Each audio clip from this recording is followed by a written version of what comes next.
Ya Allah. Dia angkat kain tadi. Kita teruskan. Kita nak habiskan kitab ni segera. Kita nak baca kitab lain pula insyaAllah.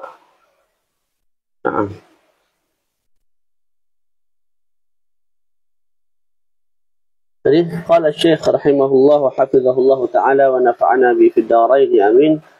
Walau qadima al-musafiru min safarihi wa huwa muftirun aw bari al-marid min maradihi wa huwa muftirun fa innahu yustahabbu lahumā an yamsika baqiyata yawmihimā ala ma dhahaba ilayhi Syafi'iyyah wa dhahaba Abu Hanifah an-Nu'man radhiyallahu ta'ala anhu ila wujub al-imsak baqiyat an-nahar.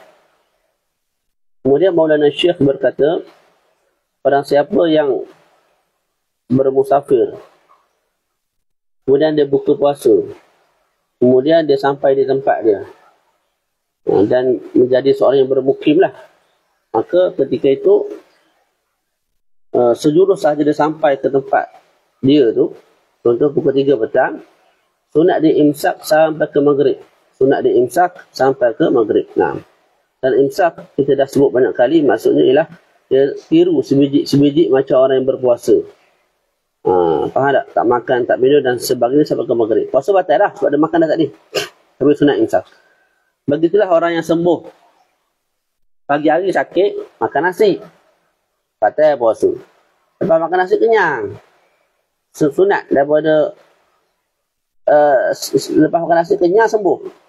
Daripada dia sembuh sampai ke maghrib itu sunat dia imsak. Boleh? Itu pandangan mazhab Syafi'i. Dan Al-Imam Abu Hanifah mengatakan wajib imsak. Wajib imsak. Mazhab kita kata sunat.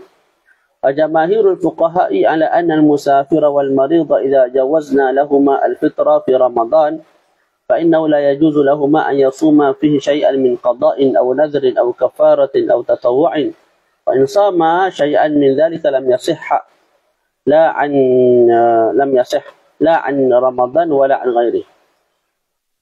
Dan jumhur fuqaha berkata, termasuklah mazhab Syafi'i, orang yang bermusafir, orang yang sakit, bila mana cukup syarat, kita sebut mereka boleh buka, iaitu boleh tak puasa hari itu.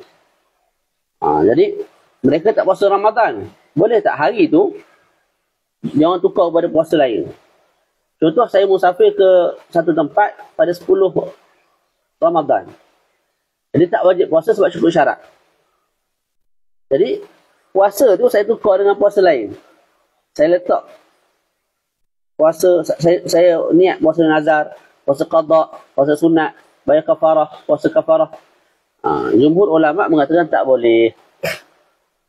Bila kamu tak nak puasa Ramadan, kamu tak boleh letak puasa lain bawah tu. Kalau buat juga, puasa tidak sah. Puasa Ramadan pun tidak sah sebab tak niat untuk puasa Ramadan.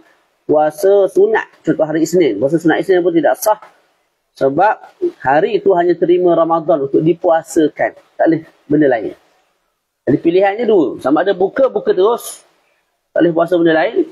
Atau puasa Ramadan. Itu sahaja. Tak boleh kamu tak puasa Ramadan. Hari itu kamu puasa benda lain. Tak boleh. Ramadan tidak menerima melainkan Ramadan semata-mata. Puasa Ramadan tidak menerima melainkan puasa Ramadan semata-mata. Selesai. Kemudian kita masuk tajuk lain, Siyamul Hamili wal Murdi'. Puasa orang yang hamil dan juga orang yang menyusukan anak. Hadza wa mimma yajuzu lahu al-fitru fi nahari Ramadan al-hamil wal murdi'. إلا أن لهما أحوالا تختلف الأحكام المترتبة على فطرهما باختلافها. Jadi Syekh sebut, antara orang yang boleh buka pada siang Ramadan ni ialah orang yang hamil dan juga orang yang menyusukan baby. Cumanya ada beberapa situasi dan keadaan untuk kumpulan ini. Fadzalika annahuma imma an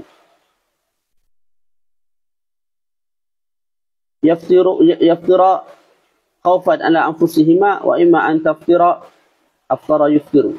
Fadzalika annahuma imma an tuftira khawfan ala anfusihima wa imma an tuftira khawfan ala anfusihima wa waladayhima. Wa imma an tuftira khawfan ala waladayhima la ala anfusihima. Ada tiga situasi ya.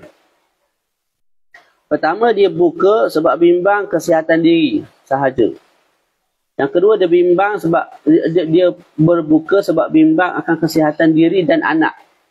Yang ketiga, dia berbuka sebab bimbang kesihatan anak semata-mata. Maka tengok. Wa in aftarata khaufan ala anfusihima aftarata wa wajaba alaihima al-qada' wa la fidyata alaihima qiyasan ala al-maridi yuftir wa yaqdi wa la fidyata alaih. Wa in khafata ala anfusihima wa waladayhima aftarata al-hukmu kadhalik yalzamuhuma al-qada' duna al-kafarah. وإن أفطرتا لا خوفا على أنفسهما وإنما على ولديهما أن يتضررا من الصيام فقد اختلف العلماء في هذه الحالة. Okey. Kalau dia buka, perempuan yang menyusukan baby dan yang hamil tadi dalam perut ada baby. Tengok keadaan. Kalau mereka berbuka sebab bimbang kesihatan diri semata, maka ketika itu boleh buka satu, kemudian kena qada ya. Fidyah tak perlu. Sebab kita kias ke atas orang yang sakit. Orang yang sakit boleh buka, lepas tu apa yang orang sakit perlu buat? Qada je lah. Tak perlu apa? Tak perlu bayar fidyah. Sama sini pun. Dia bimbang kesihatan diri. Jadi dia sakit tu. Jadi dia boleh buka. Lepas buka, qada lah. Tu je. Bukan marah. Kemudian, kalau dia berbuka sebab bimbang kesihatan diri dan anak, maka hukumnya sama. Dia kena bayar, dia kena qada sahaja dan tak perlu bayar fidyah. Boleh? Ada pun kalau berbuka sebab bimbang kesihatan orang lain semata-mata. Kesihatan diri tak bimbang. Contoh ialah, dia orang kuat, badan dia kuat, ahli silat. Ataupun dia tu jenis ahli sukan. Dia kata, Ustaz, aku nak puasa tak ada hal, Ustaz. Sebab aku bimbangkan anak, Ustaz. Susu tak banyak kalau aku puasa. Baby yang perut mengagam. Aku okey je. Tu. Jadi dia buka tu kes anak je, bukan kes dia. Faham tak? Maka ketika itu ada perbezaan pandangan ulama'. فالذي ذهب إليه الشافعي ونص عليه في مذهبه القديم والجديد أنه يجب عليهم القضاء وكذلك الفدية وهي إطعام مسكين وهو مذهب أحمد بن حنبل ابن حنبلنا ويروى عن مجاهد. Jadi pandangan mazhab Imam Syafi'i ialah dia boleh buka pertama, lepas tu dia kena qada dan bayar fidyah. Sehari satu cukup. Boleh? Orang yang berbuka puasa bimbang kesihatan diri, bimbang kesihatan orang lain semata-mata, bimbang keselamatan orang lain, kesihatan orang lain semata-mata, maka dia boleh berbuka, kena qada dan bayar fidyah. Itu mazhab Syafi'i, mazhab baru dan mazhab lama lah. Dan juga mazhab Imam Ahmad bin Hanbal, dan diriwayatkan daripada Mujahid perkara yang sama. وذلك لما رواه أبو داود بإسناد حسن عن عبد الله بن عباس رضي الله عنهما أنه قال في قوله تعالى وعلى الذين يطيقونه فدية طعام مسكين قال فيها نسخت هذا الآية فبقيت للشيخ الكبير والعجوز والحامل والمرضع إذا خافتا أفطرتا وأطعمتا كل يوم مسكينا. Dalilnya ialah hadis riwayat Imam Abu Daud dengan sanad yang baik kepada Abdullah bin Abbas. Beliau berkata, bila mana mentafsirkan ayat suci Al-Quran, فَعَلَى الَّذِينَ يُطِيقُونَهُ فِدْيَةٌ طَعَامُ مِسْكِينٍ. Dan ke atas mereka yang mampu berpuasa, kena bayar fidyah. Sehari satu cukup. Jadi, kata Ibnu Abbas, ayat ini telah dinasahkan. Cuma masih berbaki hukum tu pada sebahagian kumpulan. Iaitu orang yang bersangatan tua, orang yang lemah, orang yang hamil, orang yang menyusukan anak. Kumpulan ini boleh berbuka kalau bimbang kesihatan diri, kesihatan orang lain lah kalau ikut sini ya. Dan kena bayar sehari satu cukup. Boleh. Tu. Sehari satu cupok.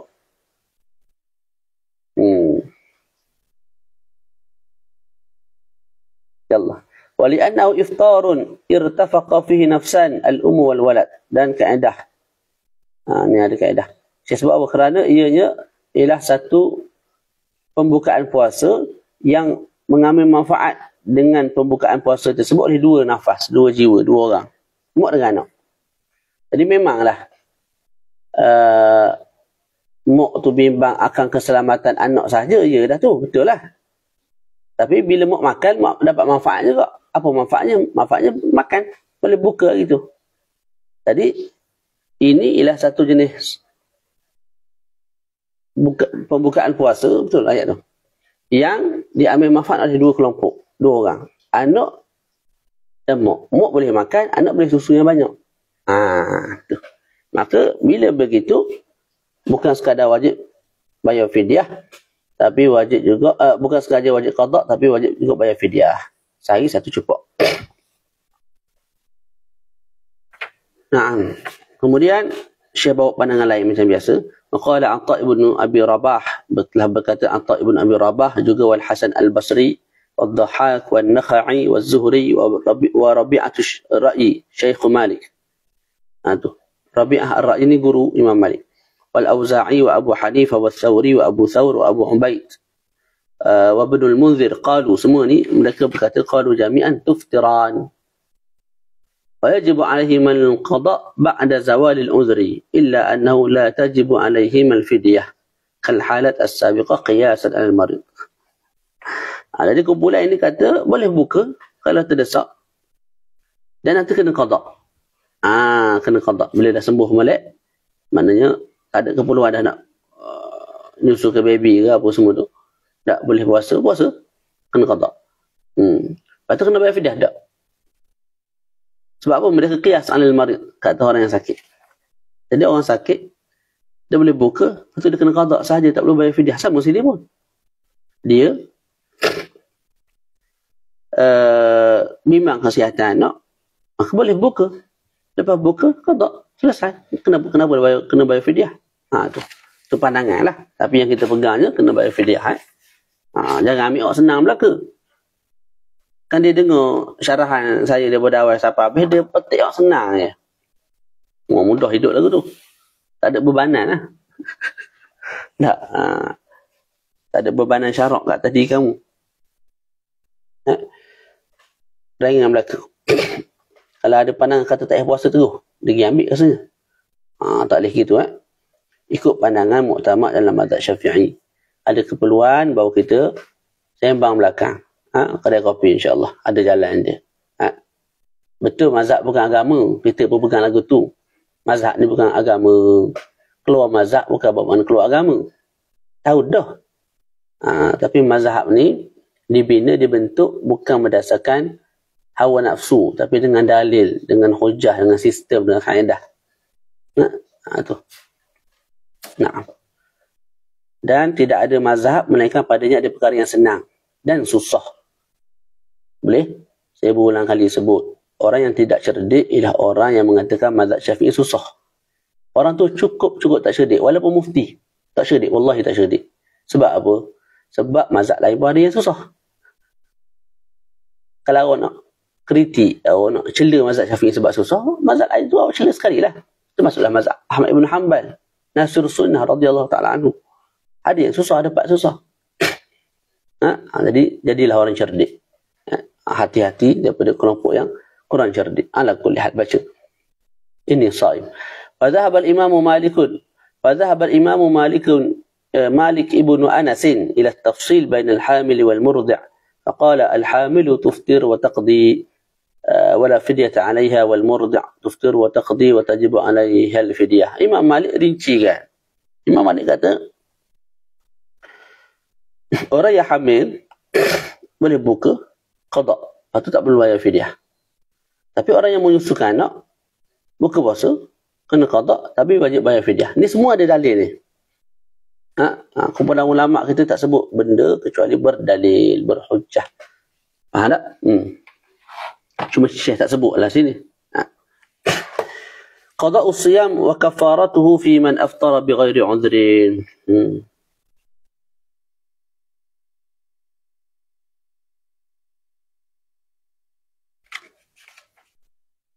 Kita baca satu part lagi.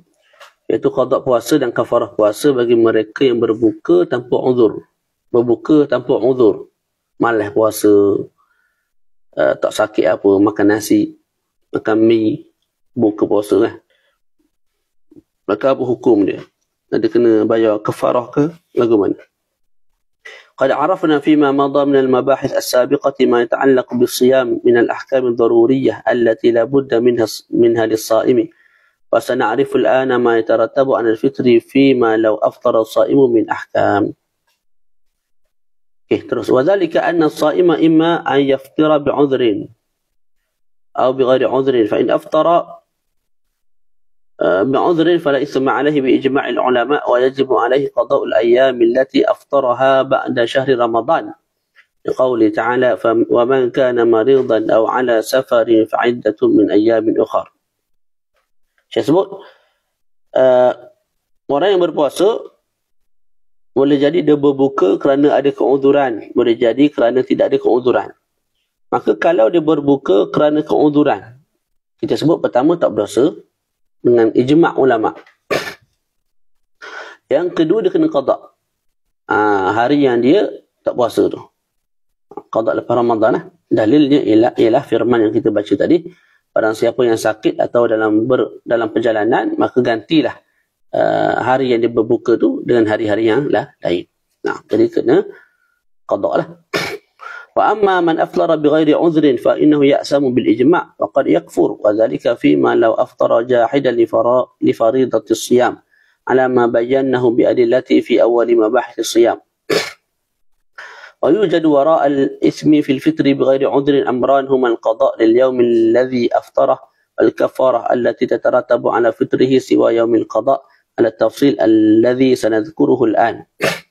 Adapun mereka yang berbuka tanpa uzur, pertama dia berdosa bil ijma', saja boleh puasa. Tak, tengah hari tu makan mi kari, dosa lah bil ijma', tak ada khilaf langsung.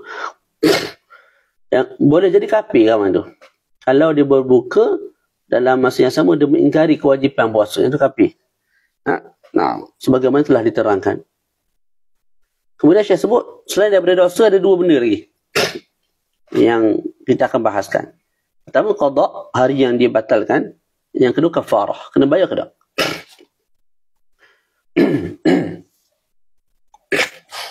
فالإفطار في رمضان إما أن يكون بالجماع وإما أن يكون بشيء آخر من طعام أو شراب أو غيرهما.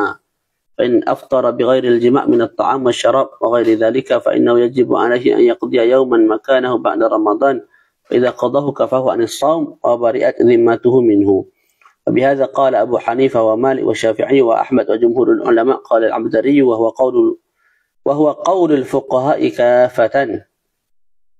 Okey.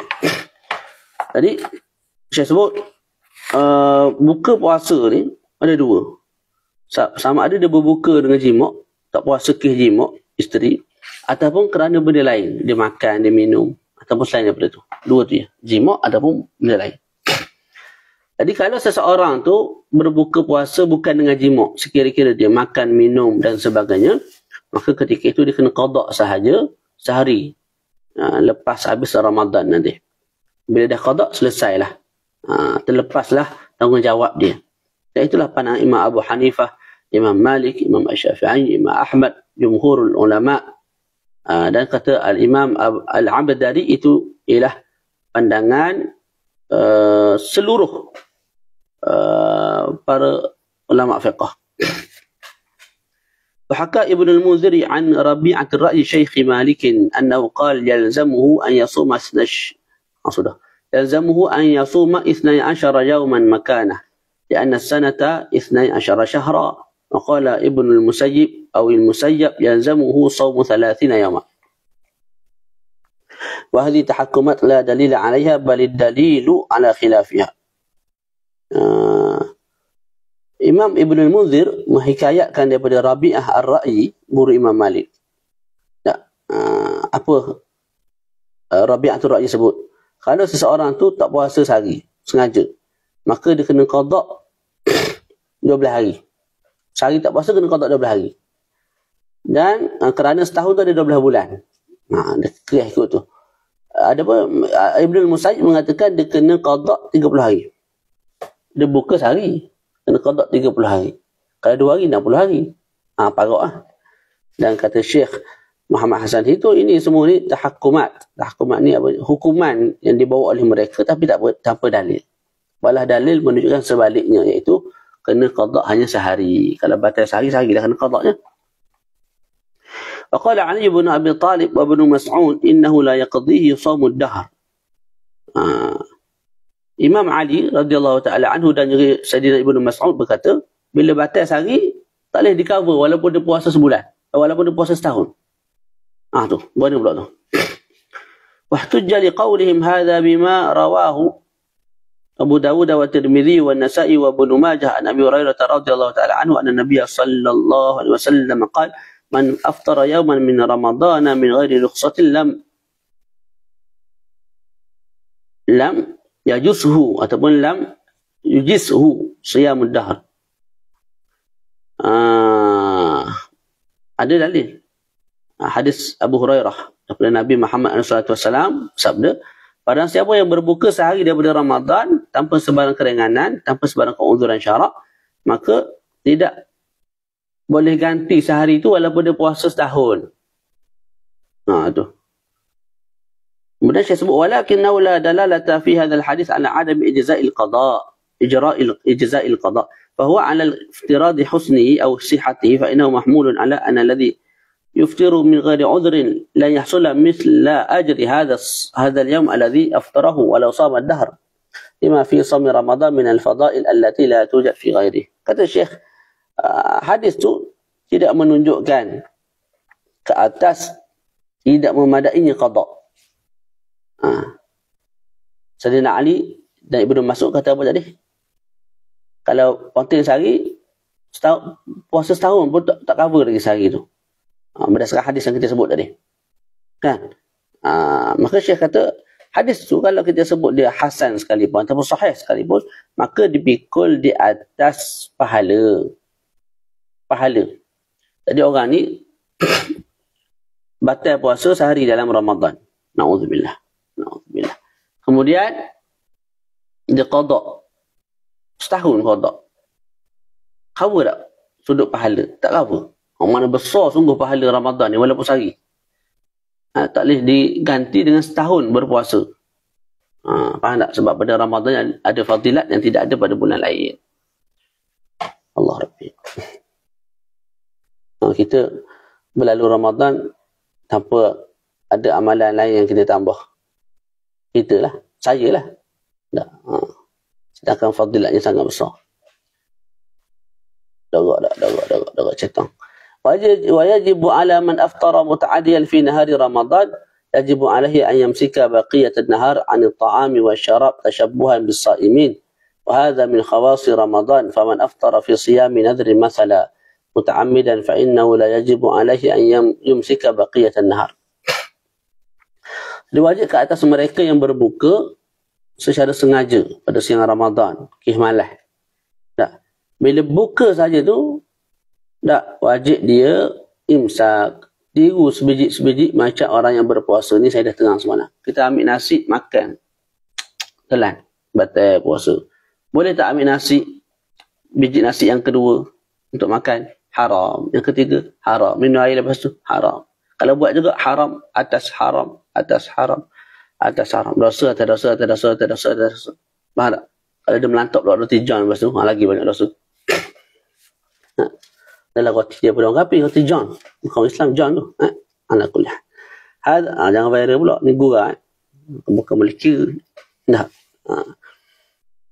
Wahada min khawasi Ramadan. Jadi ini khusus untuk Ramadan yang saya sebut. Untuk bulan lain tak ada. Contohlah orang tu qada puasa Ramadan. Lepas tu dia makan. Batal lah puasa tu. Boleh tak dia makan pula lepas tu? Boleh, tak ada masalah. Dia puasa nazar. Lepas tu dia batalkan. Lepas dia batalkan tu, pertama kita sebut dosa lah. Yang kedua, boleh tak ada makan minum lepas tu? Boleh sampai ke maghrib nak melantak, tak ada masalah pun, tak berdosa. Jadi al-imsak itu khususiat bagi Ramadan. Bila makan secara sengaja dah batal, tak boleh batalkan. Tak boleh makan pula lepas tu. Tak boleh jima' dan seterusnya. وهذا الذي ذكرناه من وجوب القضاء إنما هو بالنسبة لقضاء اليوم الذي أفطره وأما الكفارة المترتبة على فطره فهي شيء آخر وراء القضاء وقد اختلف الفقهاء في موجبها. Tadi yang tadi itu kita sebut wajib qada lah. Kan? Ada kena bayar kafarah tak? Padanya ada khilaf. Orang tu batal puasa sebab makan nasi. Dia sebut kena qada. Satu, wajib imsak. Kedua, soalan seterusnya, wajib bayar kafarah tak? Batal puasa sebab makan nasi. فالذي ذهب إليه الشافعية أن الكفارة لا تجب بالإفطار بالطعام أو الشراب أو ما سوى ذلك وإنما تجب بالجماع فقط وأما ما سوى الجماع فما فيه غير القضاء.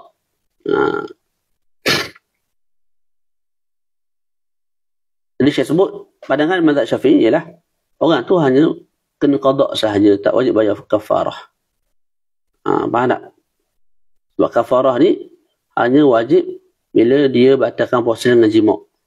Selain daripada tu, dia hanya perlu qada, tak wajib bayar kafarah. Wa ila hadha zahaba. Di pandangan siapa juga ni? Sa'id ibn Jubair, Ibn Sirin, Wan-Nakha'i, Hamad ibn Abi Sulaiman, Ahmad ibn Hanbal, wa Daw' al-Zahiri radhiyallahu ta'ala anhum. Wa dhahaba al-Imam Abu Hanifah an-Nu'man ila anna ma la yutaghadha bih fi al-'adah kal-'ajin وبلع حصاة ونواة تمر ولؤلؤة ذهب إلى أن هذا ليس فيه إلى القضاء ولا كفارة عليه بسببه وكذلك لو باشر دون الفرج وأنزل وأن الكفارة تجب فيما وراء هذا. Imam Abu Hanifah kata kalau orang tu makan benda yang tak sepatutnya dimakan, seperti adunan tepung. Kita makan roti pun adunan tepung. Tak, dia telan batu. Makan biji buah kurma. Bukan buah kurma, biji. Makan permata. Maka Imam Abu Hanifah kata, orang ni kena qada kafarah tak wajib. Begitu juga kalau dia berseronok dengan isteri dia tapi tak bersetubuh. Berseronok keluar air mani. Tapi bukan dengan syarat setubuh. Maka itu juga perlu qada, tak wajib bayar kafarah. Selesai lagi. Siapa nak pergi semayang lah. Saya dah semayang dah. Saya mazhab lain. Saya mazhab lain. Semayang asar awal. Semayang jamak-jamak. وذهب الإمام مالك إلا أنه تجب الكفارة مطلقا بالفطر وبه قال الزهري والأوزاعي والثوري وأبو ثور وإسحاق.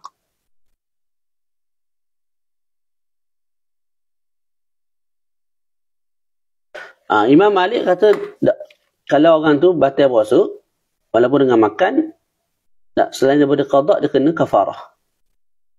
Parah. Itu pandangan sebagian ulama yang lain. Waqad istadalla man qala bi anna al-kafarata la tajibu illa bil jima'.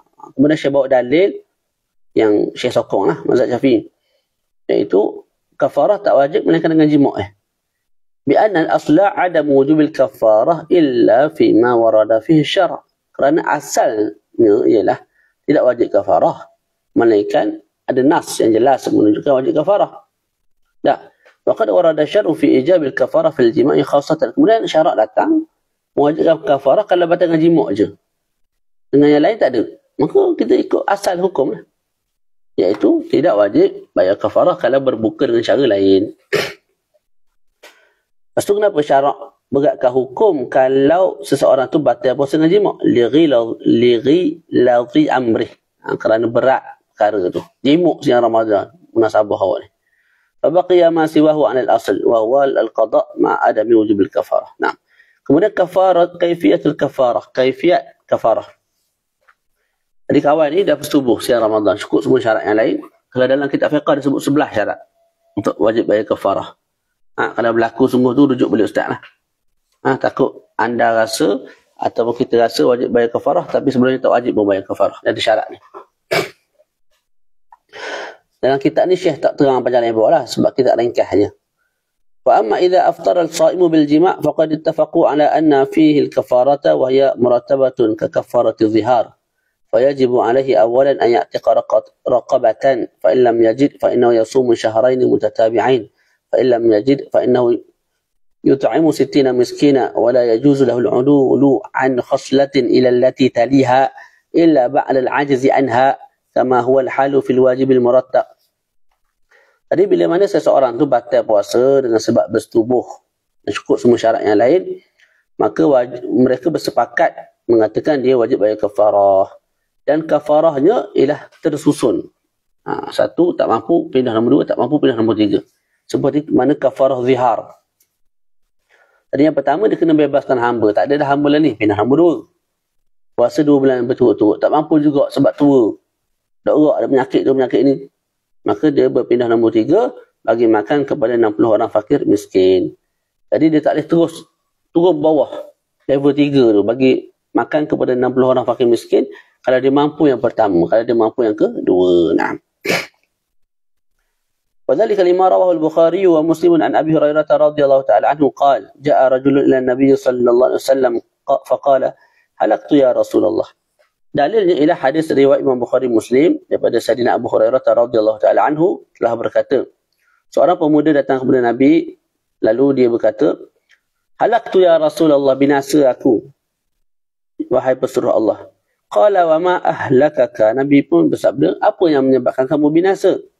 Qala waqa'tu ala imraati fi Ramadan, aku bersetubuh dengan isteri aku pada siang Ramadan. Tapi digunakan perkataan waqa'tu. Faqala hal tajidu ma ta'tiqu raqabah, maka Nabi pun tanya, ada titih tak nak beli hamba, bebaskan hamba, atau ada hamba tak kat rumah kamu nak bebaskan? Qala la, tak ada. Pemuda tu kata tak ada. Qala fa hal tastati' an tasuma shahrayn mutatabi'ain, Nabi tanya, kamu mampu puasa 2 bulan berturut-turut? Qala la, tak mampu. Buat pandai tak mampu belaka. Qala fahal tajidu ma tut'imu 60 miskina, Nabi tanya lagi, mampu bagi 60 orang fakir miskin? Qala la, summa jalas. Tiga-tiga tak mampu kawan ni. Kemudian dia duduk. Fa'atan Nabi sallallahu alaihi wasallam bi'araqin fihi tamrun. Kemudian datang kepada Nabi. Fa'utiya atau fa'atan Nabiyya rajulun. Seseoranglah datang dengan buah tamar. Faqala, Nabi pun ambil, Nabi beritahu tasaddaqah, bersedekah dengan benda ni. Kepada 60 orang fakir miskin. Satu orang satu cepak. Faqala, dia berkata, a'ala afqara minna, adakah aku nak sedekah kepada orang yang lebih fakir daripada kami? Maknanya dia nak beritahu, kawasan ni aku paling dorok, aku paling fakir. Jadi dia adalah setubuh, waktu paling fakir pula tu. Fama baina la bataiha ahlu baitin ahwaju ilaihi minna. Dia sebut di antara 2 lembah ni, tak ada dah rumah yang paling memerlukan suapan makanan ataupun barangan asas ke apa, melainkan aku paling terdesak. Fadhahikan Nabi hatta badat aniyabuh, maka Nabi pun ketawa sehingga nampak gigi geraham Nabi, gigi taring. Sudah. Aniyab ni apa? Gigi geraham tak silap. Bukan taring. Taring sini tak. Geraham. Thumma qad idhhab fa at'imhu ahlak, maka Nabi sebut, ambil, pergi dan bagi buah kurma tu pada keluarga kamu. Boleh? Jadi hadis ni kalau dalam kitab fiqh dia dibahaskan secara lebih panjang lagi lah. Nah. Sebab dia kat sini, orang tu dia bagi makan kepada keluarga dia sendiri. Sepatutnya tak boleh kafarah ataupun zakat apa, tak boleh bagi keluarga kita makan, kena bagi orang lain. Tapi ulama jawab lah, antara jawapannya ini khususiat pemuda tu. Nah, kafaratul mar'ah, jadi itu kaifiat untuk bayar kafarah. Pertama, bebas hamba. Kedua, puasa 2 bulan berturut-turut. Tak mampu juga, barulah bagi makan 60 orang fakir miskin. Setiap seorang tu satu cupak beras, makanan asasi. Bukan bagi nasi bungkus, tak. Hak yang mentah. Tu asal pure dalam mazhab Syafi'i lah saya terang ni. Hari ni mungkin kita bayar guna duit ke apa semua tu, itu cerita lain lah. Boleh berlaku, tak ada masalah. Selagi pandangan tu muktabar, disahkan pula oleh pihak berwajib, pihak jabatan agama, maka amal lah, tak ada masalah apa pun. Kemudian masuk kafaratul mar'ah. Perempuan wajib bayar kafarah tak? Sebab bersetubuh tu tak boleh seorang, mesti dua. Tak. Laki dengan suami. Jadi suami bayar kafarah, perempuan wajib bayar kafarah. Wa hadhihi kafaratul lati dzakarnaha tajibu 'ala ar-rajuli an nafsi faqat wa amma al-mar'atu fala syai'a 'alayha fi ashahil aqwal innal fuqaha. Syekh sebut pandangan yang paling tepat di sisi para fuqaha ialah laki saja wajib, perempuan tak wajib. Maknanya laki keluarkan untuk diri dia je. Laki tak perlu keluarkan kafarah untuk isteri dia. Dan isteri tu pun tak wajib keluar kafarah daripada duit dia sendiri, tak perlu. Boleh? Sebabnya dia batal puasa bukan dengan cara setubuh lah sebenarnya. Dia batal puasa dengan cara masuknya kemaluan suami ke dalam farash dia. Semata-mata masuk tu, puasa dah batal. Walaupun ketika itu belum nama jimak. Nama jimak mesti masuk keseluruhan kepala zakar. Jadi tak masuk seluruh kepala zakar, masuk sebahagian, puasa dah batal. Jadi dia tak batal dengan jimak lah, dia batal dengan benda lain. Sebab tu tak wajib kafarah. Suami batal dengan jimak, sebab tu wajib bayar kafarah. Yang terakhir ialah al-jima'u fi yawmaini mukhtalifain wa idza jama'a al-insanu fi yawmaini fa innahu yajibu 'alayhi an kulli yawmin kafarah li'anna kulla yawmin ibadatu mustaqillatun 'anil yawmil akhari على ما ذهب إليه جماهير الفقهاء منهم المالكية والشافعية والحنابلة والظاهرية. Jadi saya sebut, kalau seseorang tu bersetubuh 2 hari, hari ni setubuh, esok setubuh pula, maka kena bayar 2 kafarah. Sebab apa? Sebab hari ini satu ibadat, esok ibadat yang lain. Jadi hari ni satu ibadat dibatalkan, esok satu ibadat yang lain yang dibatalkan, maka 2 kafarah. Itu pandangan jumhur ulama. Mazhab Hanbali, Syafi'i, Maliki dan juga Zahiriyah. Bikhilafi ma law karrara al-jima'a fi yawmin wahid fa innahu la talzamuhu illa kafaratun wahida ala ma dhahaba ilayhi Abu Hanifah wa Malik wa Syafi'i li'annahu fil marrati tsaniyah lam yakun sha'iman wa innama kana muftira. Berbeza kalau dia jimak banyak kali tu dalam sehari. Jimak dah pukul 9 pagi tadi. Tak, pukul 11 tu rasa nak pula, jimak pula. Lepas tu tidur rehat. Bangun pukul 2 tu rasa nak pula, jimak pula. 4 kali, 3 kali sehari. Maka ketika itu kita sebut satu kafarahnya. Sebab apa? Sebab bila dia jimak kali pertama, puasa dah batal. Maka bila dia jimak kali kedua, dia jimak dalam keadaan puasa dah batal pun. Maknanya dia tidak membatalkan puasa dengan jimak. Pada jimak yang kedua tu. Faham tak? Sebab puasa dia dah batal. Sedangkan kafarah wajib bila mana seseorang tu membatalkan puasa dengan jimak. Jadi pertama kali lah puasa tu batal dengan jimak. Yang kedua tak dah. Sebab puasa dah batal dah pun. Wallahu a'lam, insya-Allah kita baca pula kemudian hari. 1 hingga 2 kali lagi insya-Allah khatam kitab ni. Insya-Allah taala. Terima kasih sudi mendengar. Kalau ada sahabat-sahabat yang nak dengar daripada awal, boleh ke YouTube lebih mudah. Saya pun ada kongsi link kat situ. Kalau ada nak tegur pun tidak ada masalah, boleh PM saya. Kita terima sebarang teguran. Sebab kita tidak maksum. Kita hanya ingin berkongsi apa yang kita tahu serba sedikit. Jadi kalau ada salah silap, boleh PM saya. Jangan viral lah. Tak naklah viral. PM sahaja. Tanya. Saya betulkan kalau salah. Kalau tak salah, saya tak betul lah. Boleh. Kadang-kadang kita sangka orang tu salah. Padahal kita yang salah faham. Ada juga. Jadi, jangan cepat diviralkan. Allahu a'lam. Terima kasih banyak sudi mendengar. Wa sallallahu ala sayyidina Muhammad wa ala alihi wa sahbihi wa barak wa sallam. Alhamdulillahi rabbil alamin. Assalamualaikum warahmatullahi wabarakatuh. Barakallahu fikum. Terima kasih sudi mendengar.